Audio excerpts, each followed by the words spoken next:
অনুদান পাইছে নাই? ঘৰটো বৰ্তমান এইটো পৰিৱেশত আছে, কিয় কি পাইছে নাই? বৃদ্ধ পেঞ্চন আপুনি পায় নাই? নেপায়। আপোনাৰ পত্নী কি কৰে? আপোনাৰ পত্নী বাগানতে কাম কৰে, গাঁৱলীয়া হেৰি পাৰ্মানেণ্ট কাম নে? নহয়, নহয়। এই বাহিৰা লোকেল বাগান আপোনালোকৰ পত্নীয়ে অৰুণোদয় পায়নে?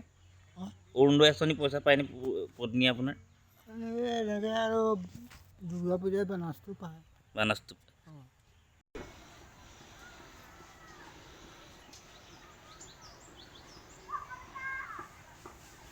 মই এইটো কৰোঁকৈ আছিলোঁ মানে।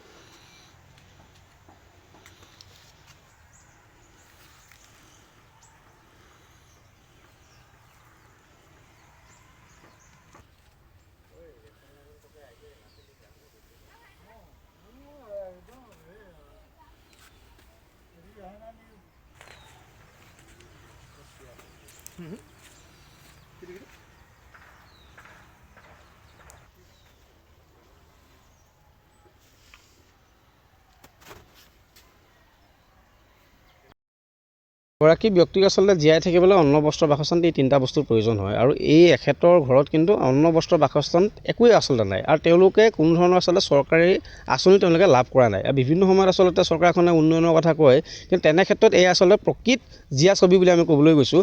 বিভিন্ন সময়ত নিৰ্বাচনৰ পূৰ্বে আমাৰ ৱাৰ্ড সদস্য হওক বা আমাৰ পঞ্চায়তৰ যিসকল পালি নেতা হওক, তেওঁলোকে আহি পেলাই এওঁলোকক আচলতে গাড়ীয়ে উঠাই লৈ গৈ পেলাই ভোট সাব্যস্ত কৰায় আৰু ভোট সাব্যস্ত কৰাৰ পাছত কিন্তু এনেধৰণৰ মানুহক কিন্তু পাহৰি গৈছে। সেয়ে আমি চৰকাৰখনক ক'ব বিচাৰিছোঁ যে আপোনালোকে আচলতে প্ৰকৃত অৰ্থত যদি জনগোষ্ঠীটোৰ বা আমাৰ মানুহ উন্নয়ন কৰিব বিচাৰে, আপোনালোকে ঘৰে ঘৰে আহিব লাগিব আৰু এনেধৰণৰ আচলতে যিসকলে সঁচা অৰ্থত এই চৰকাৰী আঁচনিবোৰ পোৱাৰ যোগ্য, তেওঁলোকক সেই আঁচনিসমূহ আচলতে প্ৰদান কৰিব লাগে। আমি বিভিন্ন সময়ত চাওঁ যে যিসকলে আচলতে যোগ্য নহয়, তেওঁলোকক কিন্তু চৰকাৰী আঁচনি দি পেলাই আচলতে লাভান্বিত কৰা হয় আৰু যিসকলে আচলতে সঁচা অৰ্থত পাব লাগে প্ৰাপ্য ব্যক্তি, তেওঁলোকে কিন্তু এনেধৰণৰ চৰকাৰী আঁচনিৰ পৰা মানে প্ৰায় ক্ষেত্ৰত আচলতে বঞ্চিত হৈ থাকিব লগা হৈছে।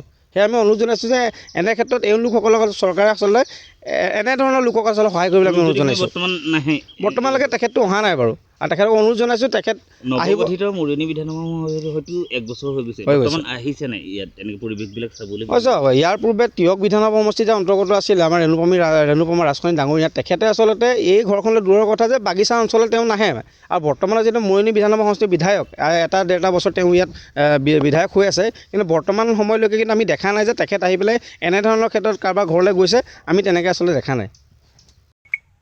আপুনি অৰুণোদয় পায় নেকি? আপুনি অৰুণোদয় নাই পোৱা? অকল চৰকাৰী চাউল 10 কেজি দিব, অৰুণোদয় নাই পোৱা, ঘৰ নাই পোৱা, লেট্ৰিন নাই পোৱা বুলি ক'ব। অনুদান পাইছে নাই? ঘৰটো বৰ্তমান এইটো পৰিৱেশত আছে, কিয় কি পাইছে নাই? বৃদ্ধ পেঞ্চন আপুনি পায় নাই? নেপায়। আপোনাৰ পত্নী কি কৰে? আপোনাৰ পত্নী বাগানতে কাম কৰে, গাঁৱলীয়া হেৰি পাৰ্মানেণ্ট কাম নে? নহয়, নহয়। এই বাহিৰা লোকেল বাগান আপোনালোকৰ পত্নীয়ে অৰুণোদয় পায়নে? অঁ অৰুণোদয় আঁচনি পইচা পায়নে পত্নী আপোনাৰ? এনেকৈ আৰু দুৰ্গা পূজাত বানাচটো পায়। বানাচটো অঁ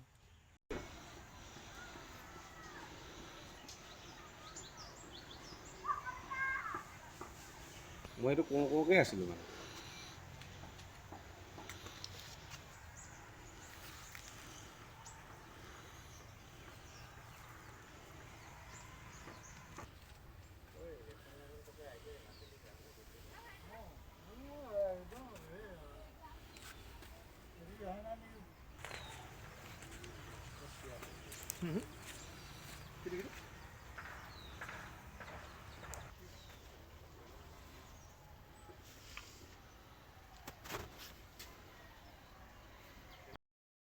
গৰাকী ব্যক্তিক আচলতে জীয়াই থাকিবলৈ অন্ন বস্ত্ৰ বাসস্থান এই তিনিটা বস্তুৰ প্ৰয়োজন হয় আৰু এই এখেতৰ ঘৰত কিন্তু অন্ন বস্ত্ৰ বাসস্থান একোৱেই আচলতে নাই আৰু তেওঁলোকে কোনো ধৰণৰ আচলতে চৰকাৰী আঁচনি তেওঁলোকে লাভ কৰা নাই আৰু বিভিন্ন সময়ত আচলতে চৰকাৰখনে উন্নয়নৰ কথা কয়, কিন্তু তেনে ক্ষেত্ৰত এই আচলতে প্ৰকৃত জীয়া ছবি বুলি আমি ক'বলৈ গৈছোঁ।